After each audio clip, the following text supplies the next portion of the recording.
Hey guys, so I decided to, sorry, out of breath, just did cardio. Anyway, I decided to finally follow through and do the video on the underlying training principles that I mentioned I was going to do before, and then ended up talking about my pets instead. So, this is going to be kind of a general overview, and like more specific stuff I can also do later on, and also recommend a channel or channels that kind of dig more into this and that I learned from. Full disclosure, I don't have like a degree in this kind of stuff. I self-taught in that, like, learned a lot of this from other resources online from people much more educated than myself. Um, so I'm taking the specific names from the way I learned it from Dr. Mike Israetel from Renaissance Periodization. I think the like training principles are kind of defined differently in different places from what I've seen, but these are the ones I really like and how I think about it. So, and the order is important. Hopefully, I don't screw this up. But number one is kind of the super principle of all this, really. It's specificity. So, what that means, as it sounds, is that your training should, in some way, shape, or form, train the thing you're trying to train. So, whether that be like specifically training it, so, like, for example, if you are a soccer player, specifically like doing practice soccer matches is like a really specific example. But specificity is also training underlying components of that sport in some way. So, for example, during some time like off season or something, doing some sort of like fat loss cardio or something could potentially be specific to the soccer player if they are heavier than is ideal for like their cardio, like just their performance in game. So it really just depends in context what you're trying to train there, but it can't be taken so far as to say like, oh, I want to be a bodybuilder, so I'm going to like do a whole bunch of like training like backflips or karate or whatever. That's highly unspecific. It doesn't train any of the underlying parts of being a bodybuilder, which is to say, essentially just getting big muscles and having low body fat, in any really like justifiable way. All right. Number two is overload. Now, what this is all about is that to prompt any like biological system to adapt, you have to apply some sort of stimuli of a sufficient magnitude to prompt it to do so. Now, this has to this is going to increase over time. That's why it's called, you'll hear the term progressive overload a lot. Because, for example, if you're trying to grow your pecs, and it's a funny image, and like you do a set like to failure, let's just say 100 pounds, 5 reps, and you hit failure. Now, you don't have to actually progress on that immediately. You can do that exact same workout for a decent while and it'll still be overload for the muscle. The muscle doesn't just become immune to it instantly. You don't have to change things constantly if you don't like want to. So like even if sorry, stuttering. But the thing is, it does have to be progressed eventually, because eventually like you'll get so used to that and the muscles will keep growing from that what was 100 pounds for 5 and was like you hit failure like on that 5th rep, like you had no more reps left in the tank. A week or 2 weeks or whatever down the line, suddenly you hit that same like 100, you hit the 5th rep and you have another rep left in the tank, still stimulating. After a long enough time doing that exact same amount of like reps for the same amount of sets for the same amount of like same pace for each rep, eventually you will hit the point where it is no longer stimulative because you get under the threshold needed to challenge the muscle. Let's say, don't take this number too seriously because it depends on context and stuff, but let's say it gets to the point where you have like 4 reps left in the tank after like weeks of training or whatever. At that point, the exercises become so easy, it is no longer overloading on the muscle. Or in the case of cardio, if you are, or any sort of adaptation, whenever you're doing something that is too easy to like stress you at all or to challenge you to any degree, it is no longer overloading. It is no longer prompting growth of any sort. It does not have to be all out. That's a bit of a misconception. All out can be kind of fun, but it is like that's not necessary. And a lot of times it's kind of overkill, and the results from going all out can be kind of lackluster compared to how like tiring they can be. So if going on a little bit of a tangent here, I'll touch on that in another one, in one of the other principles actually. So the next one. So overload is just the training has to be stimulative. It can be as specific as you want, but if it's like super easy pansy training, like I have 10 reps left in the tank, or like I'm reading a book, like I want to become a better speed reader, but I'm reading like the Hungry Caterpillar, and I have a PhD in literature, probably not going to get anything from it. All right, number 3, fatigue management. Now, this one is one I'm very attached to. Pretty much any overloading, notice all these principles follow the one before them. Any overload brings fatigue, just like any sort of like cooking brings trash. Like there's always waste. It's not a perfect efficient system. Any training that is overloading enough to prompt growth brings fatigue. Now, fatigue here you can define as essentially anything that detracts from the system's ability to continue to progress. I don't know if that's the perfect scientific definition, but this can include and it's not always from the training itself, but this can include like just physical mental fatigue, like you think of, just from like, oh, I've been training for 2 months, progressively harder, and I just kind of don't feel like being in the gym anymore. Like I'm just burned out mentally from all of this hard training, doing the same thing every day. It can be joint fatigue. Like I'm having a harder and harder time doing the type of training I'm supposed to be doing because I'm getting like aches and pains in my joints when I do these movements, or just day to day. Like my back hurts. I can't lift really heavy anymore, but I'm supposed to be. Fatigue in just like the kind of nervous system in general.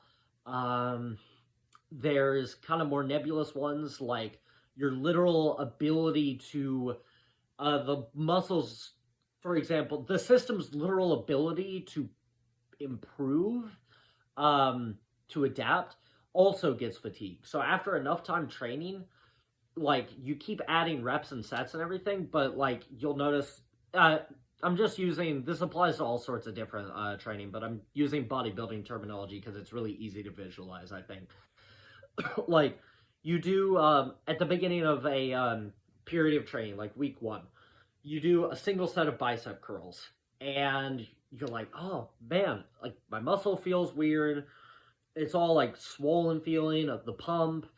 It's sore the next day. Like after that set, like your performance drops down, and you're just like, and like during the set, you're going down, and you're like, it really feels like the muscle's like pulling apart. After the weeks add up and your volumes of training keep going higher and higher, that starts to, like, that response, all of that, like, stimuli from the training just gets less and less. Now, this feeds and fatigue. Well, I define fatigue. Sorry, fatigue management is essentially finding ways to make that ratio of like that stimulus to fatigue ratio better. So things like starting out not going all out, because let's say 3 reps in the tank might give you almost as good results as going to like the point where you're benching, you just but that second one wears you out mentally. Like you go into like a dark place mentally, you have your metal music playing, you're just like that's awesome, it feels cool and all, but it like basically just drains your mana, if you will, just so hard, and only gives you like, let's say arbitrary number, like 5-10% better gains than the first one, which you can do way more of to compensate for that, and with less risk. Add on to that like other fatigue management stuff, like just better form to avoid like joint injury, being careful with your exercise selection, varying up your exercises, like day to day, like during the week, not every session, getting a proper amount of sleep, good like healthy nutrition, stuff like that. Down to like any sort of thing, like cuddling your pets, your partner if you're not like a lonely loser like myself, anything. All right, so next up, oh Lord help me, I really hope I have these in order properly. Okay, stimulus, recovery, adaptation. So, or did variation go before this one? Variation. All right, let's do variation first. If I have the order wrong, forgive me. I'm doing my best. Should have had a notes app up or whatever, studied harder. Anyway, variation. So, this one is kind of simple, but also gets a little over applied, if you will. Variation is just saying that over time, changing up the stimuli leads to better gains, better results. Basically, like I said before, the body in various mechanisms grows stale to certain stimuli. So, if you for 2 years on end, as an extreme example, this is the only type of like back exercise you do, is the pronated wide grip lat pull down, and that's all you ever do. Like you might change the weight and everything, but that's all you do. You do it, let's say Monday and Wednesday for back day or whatever, pull day or whatever. Over time, that exercise, again through various mechanisms, just becomes more and more stale and gives you less and less results. Now this happens between sessions too. If you have 2 back workouts, which 2 or 3 is kind of like the generally recommended thing for like a muscle per week, like sessions, you on one day you'll want to do like one type of exercise, like 1 to 2, like, or whatever, like you'll want to do one set of exercises for a muscle group. The next day you kind of want to switch it up, either by going like lighter or heavier to get a different rep range, just doing a different exercise, like switching from this to this, or from this to like rows, some sort of variation, like an A-B workout, just to it's been, as far as I'm aware, it's been studied, and you just get better, you get less results doing one thing a second time back to back. But if you switch between the two, it keeps it less stale for longer.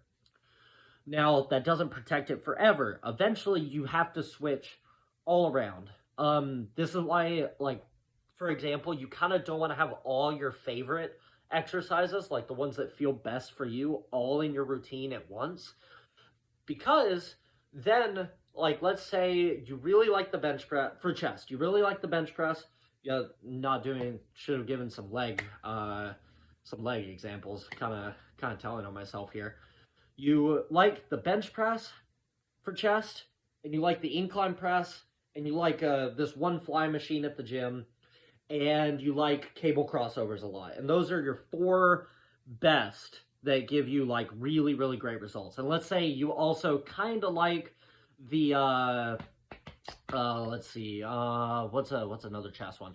You also like dumbbell chest press or dumbbell flies, like a 5th one. You have all of these in your routine all at once. That's awesome, and like you can do that. It's not like the end of the world. None of this is the end of the world except like specificity and to a lesser degree each one. But what happens is when you do that, you then kind of make all of those exercises stale and less effective all at once. So that by the end of that block of training, let's say after like 6 months of doing those same movements, even like, and you've worked them through their best rep ranges, because like, let's say like bench press is best in the heavy rep ranges and not very, like doesn't feel really good in the high ones. Different exercises are different, suited to different weights.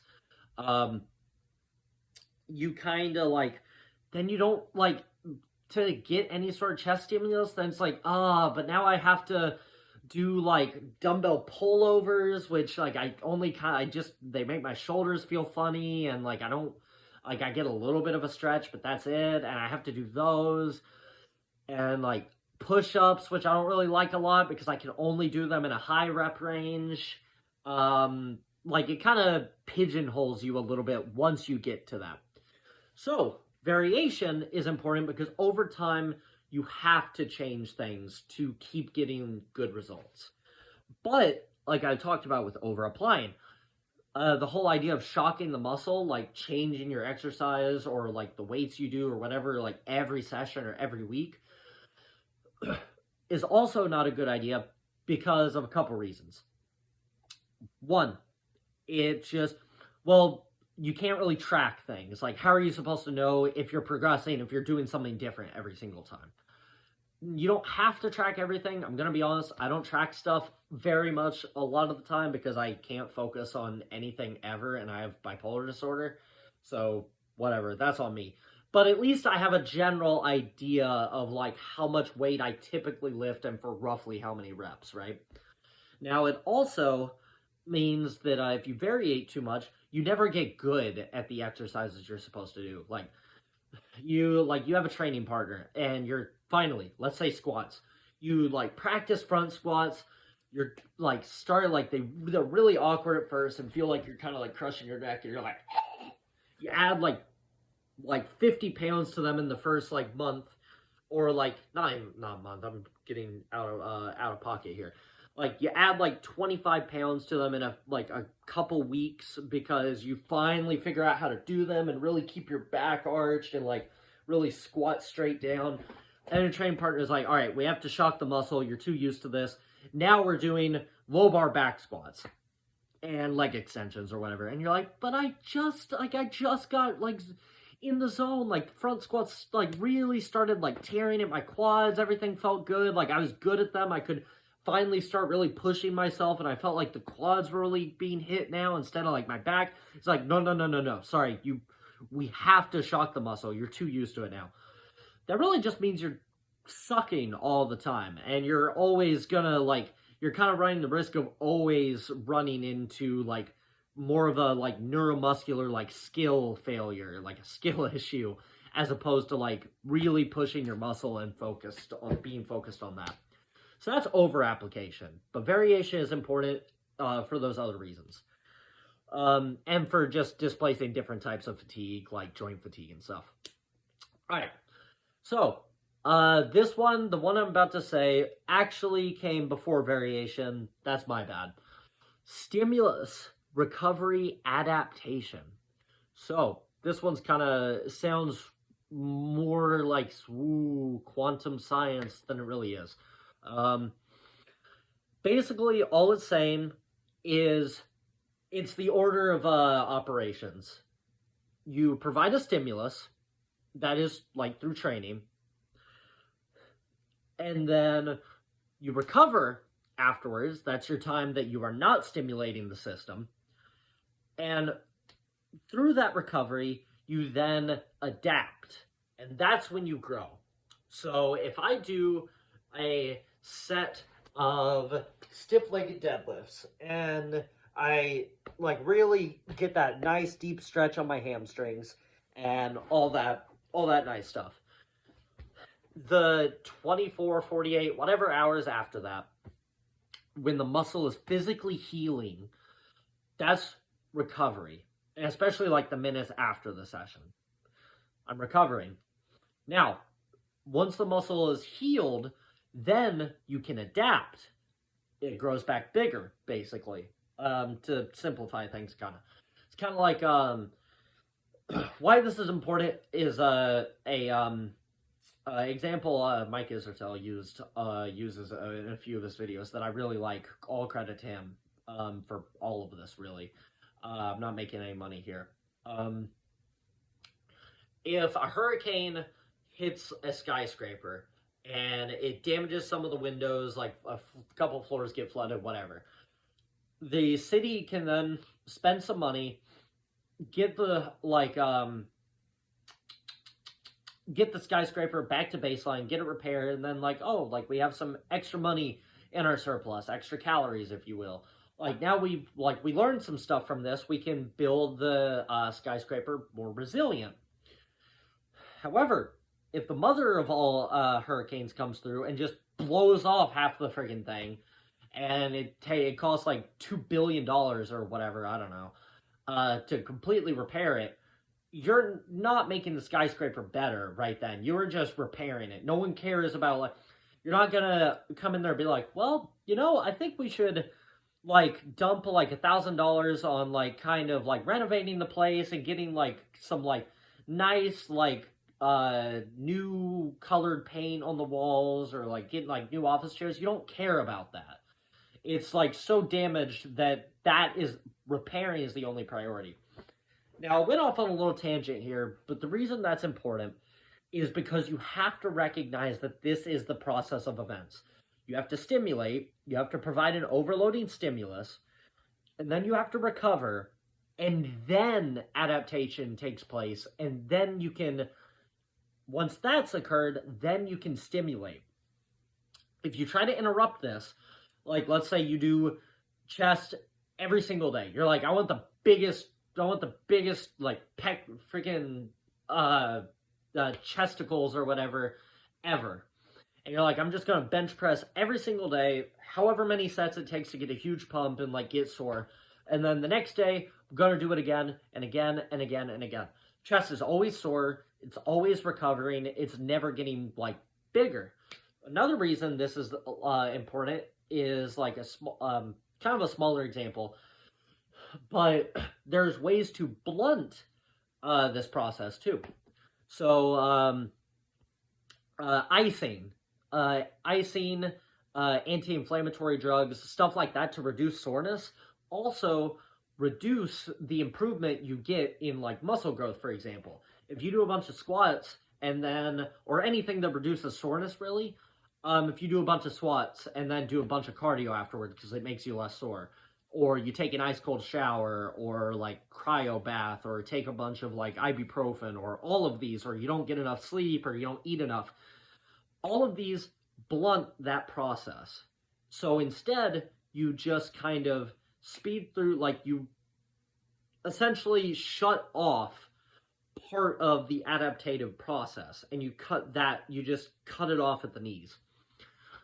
So you have to go through that whole process and then stimulate again once it's went through its whole cycle. Not whole cycle, because technically it takes a while for a complete restoration to occur. You don't have to wait 3 weeks or whatever between training legs or anything like that, anything crazy. But it does kind of provide a basic guideline of time here. All right. So where were we? Stimulus, recovery, adaptation. Okay. Now, maybe variation did come. Whatever. Okay. So the next one is kind of fun also. Phase potentiation. So, this is essentially it's related to variation, and it basically says that you want to, over time, train different components. Like, different phases of training should feed into following ones towards an overarching goal. So, if you want to be, imagine the strongest person you can. Imagine what would you want to be? What traits would you need to be physically if you wanted to squat the most weight that you could? You would probably want to be big, really big, both to just like have that extra thrust, to be more solid, to have just literally bigger like quads and glutes to power like that weight up. Just more and just have more muscle mass to like power movement. You'd probably want to be really skilled at moving your absolute maximal weight, like know how to like, you don't want to do all your squatting in like the 10 to 20 rep range and then get under like 50% more than that or whatever and be like, oh my god, and like feel your soul leave your body at a powerlifting meet. Not only do you want to be like strong in practice, but you need to specifically be good at generating power to quickly get out from under, like out of that hole. You don't want to be someone who like, yeah, you squat pretty heavy, like 3 to 5 reps maybe on average, but then like you get under your true max and it's so slow and you just can't power out of there. And also you want to be nice and recovered before like competing as the biggest, strongest version of yourself. So all of these traits, traits are generally trained best independently, and they have different hold times, if you will, and they maintain each other to different rates. So, for example, strength training, basic strength training. We're talking, you're getting stronger, but you're not training to lift the heaviest weight you possibly ever could. You're training you're lifting 5, 6, 7 reps or so. Respectable effort. That maintains muscle mass. Always. Basically, outside of outliers, maybe, you're an extreme pro bodybuilder and you're doing really low volume weight strength training. Essentially, if you are training to be strong, you may or may not, it's not going to grow muscle as fast as dedicated hypertrophy muscle growth training, but you will not lose muscle. Hypertrophy training maintains strength okay, especially if you're lifting, obviously if you're lifting in the lower rep range, it does really well with that. But also strength training is really sensitive to fatigue, so whereas hypertrophy training is not as much. You have other things like power training, which is really, really low reps. Not the best for hypertrophy because it's really low volumes and it's really sensitive to fatigue. So you need to do very little of it. And even though muscle mass doesn't take a lot of training to maintain muscle, it still needs more than a few reps here and there. So these things can be planned. So but they don't go together very well all of the time. So with phase potentiation, if your overarching goal is to be the biggest person ever, not biggest, the strongest person ever, you're going to definitely want to take a lot of time to get big, to just throw on slabs of meat, because mass moves mass. If you are bigger, you're going to be stronger relative to yourself for the most part. Just both because of just the sheer mass, and muscle mass just generates force. It's a force production machine, essentially. You're going to want to dedicate time toward that. And then after that, you can maintain muscle and focus a little bit more on building just strength, basic strength. That's a little bit different because whereas hypertrophy training can be done with heavy weights, a lot of it's also done with relatively lighter weights. Because you can basically build muscle mass pretty well between 5 and 30 rep range. There's some wiggle room, but that's the gist of it. So, you do that for a few months, and that basically builds your like skills, your neuromuscular coordination.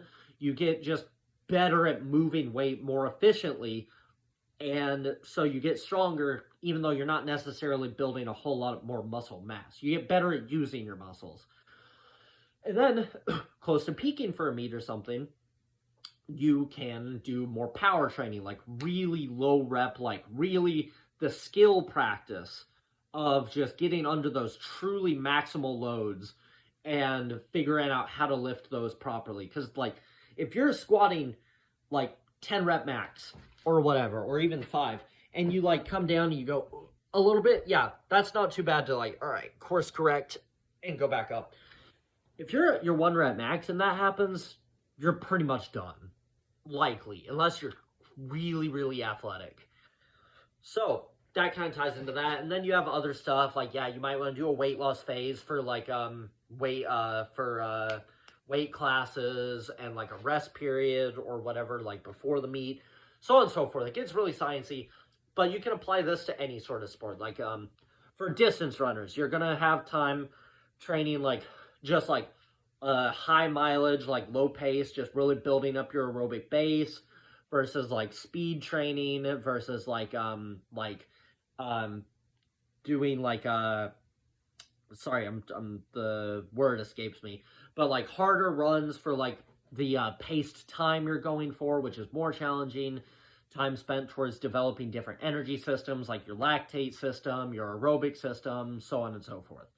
All these tie into each other. So that's phase potentiation. And again, that ties into variation and fatigue management and so on and so forth, because like you can't do all these trainings at once. Some of them just directly compete with each other. Like cardiovascular training literally just is against making muscles bigger.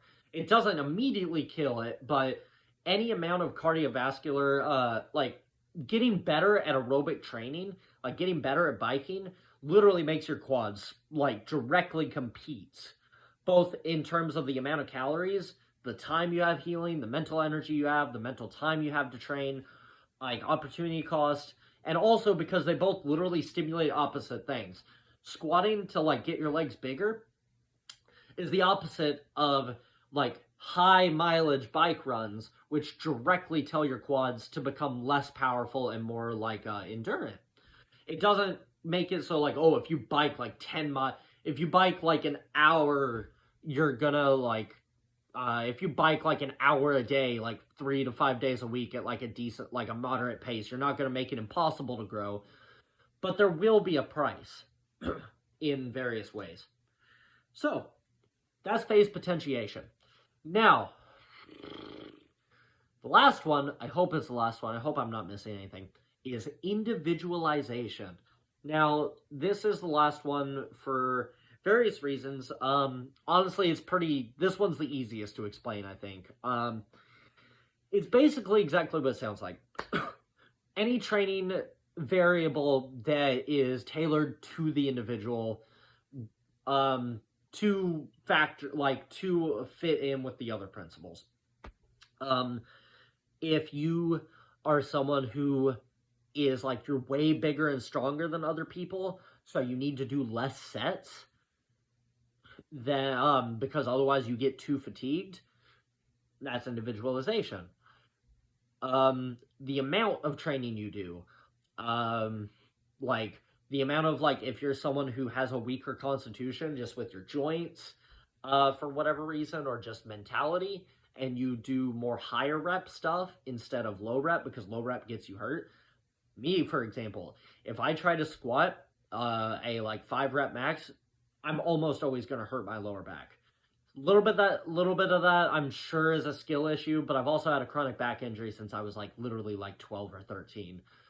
Last time I squatted 225, I like crippled myself for like a week. Skill issue, kind of pitiful. Not a little bit of ashamed of that number. Like it doesn't feel good for me as like a guy who works out and is like considered a quote unquote athlete. Argue with that term if you'd like. Doesn't feel good to say that I hurt myself squatting 225 for like 6, but you know what? It is what it is. I wasn't born to be the biggest, strongest, or fastest, or most endurant, or handsomest, or smartest, or nicest. Anyway, no, I'm joking. Anyway, point is, individualization is any quirking of individual factors in that training to align with those other principles. But it's the last one because all of the others have to, like, they all happen. No training is without these in mind. No good modern training is. Like, you cannot have good training without specificity. Unless you just train a little bit of everything all the time and then you just kind of suck at everything. But, I mean, hey, it's better than not training at all, to be fair. All of this is better than not training at all. You can't have good training, but then, once the training is specific to what you're doing, it has to be overloading. Like, jogging is, running is specific to marathon running, but if you're just walking, if you're someone who, like, can run 6-minute miles, like, for like 2 hours straight or whatever, and you're jogging, like, you're lightly, briskly walking, like, at 2 miles per hour for, like, 20 minutes, it's so, like, pathetically underwhelming for you individually, no shame here, that it's not productive. You have to manage fatigue, because otherwise you will burn out. If you try to start your training going all out every day, 2-a-day sessions, just driving yourself into the ground, you will eventually hit what's called overtraining syndrome. You have to take breaks here and there, like rest days, deloads. I'll touch a little bit more on that, but basically, like, times where you take, like, a week of, like, easier training or, like, a week off of training, and then, like, every few months or so between, like, after clusters of those of, like, basically for a few weeks, you make training harder and harder and do more and more of it. Then you take, like, a week off, do that a few times towards, like, a specific goal. Then you take, like a couple weeks off to really resensitize. You do a different goal. Simple enough. You have to do stuff like that. If you don't, it comes from overload. Like, just like these always come from the prior principles. If you don't do any sort of fatigue management of any kind, that means you're not overloading. Just like, if you never have to throw out anything in your kitchen, if you never have to clean any dishes, you're not cooking anything. You're not making anything in that kitchen, because waste has to come from this stuff. There is no 100% efficient system. It does not exist, as far as I'm aware. Variation, you have to variate over time, because, I mean, it just comes as a consequence of overload and fatigue management. If you're not varying, eventually those things will just kind of, like, become stale. Nothing, eventually, like, yeah, you'll probably still get stimuli, but it'll wear out. Phase potentiation. Stimulus recovery adaptation. You have to follow that process. So on and so forth. These all fit into each other, and then individualization is just individual factors of training that are impacted by your personal, more minute details. All right. So anyway, I hope this was interesting. I strongly doubt anyone's going to get to this point in this video, because it is almost 40 minutes, and I don't know if anyone's going to want to watch this whole nerdy thing, but I'm really passionate about it. I really like talking about this stuff. I was very excited after doing my cardio to share all this with y'all, and hope it's interesting for anybody that gets through any percentage of it. See y'all.